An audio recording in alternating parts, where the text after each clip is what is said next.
شوف الآن انقدح في فكرة أيضا هذه سجلوها لكم من ضمن الأدلة.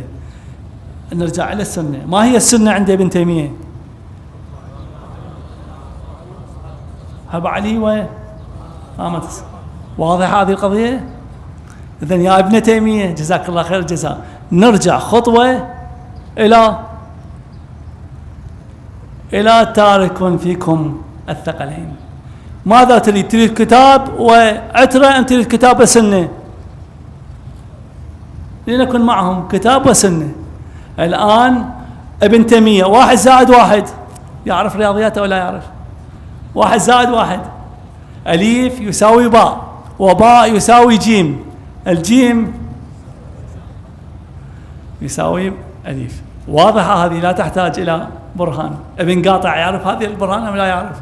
هذا الأمور والضوابط والمقدمات اليقينية والضرورية، القضايا اليقينية والضرورية. الآن نقول لابن تيمية ليتبع ابن تيمية، هذا هو إمامكم، معكم نحن نسلم الآن، نتنازل عن الكتاب والعترة، نتمسك بالكتاب والسنة.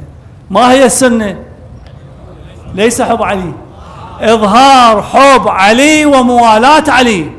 إذن إني تارك فيكم الثقلين، كتاب الله وإظهار حب علي وموالاة علي والتمسك بالصلاة بأوقاتها. أين المشكلة؟ اتفقنا يا ابن تيمية، اتفقنا يا أهل السنة. هذا ابن تيمية وهذا إمامكم وهذا هو عالمكم وهذا شيخ الإسلام وهذا الشيعي طبعا من اليوم وهذا هو شيخنا وأستاذنا.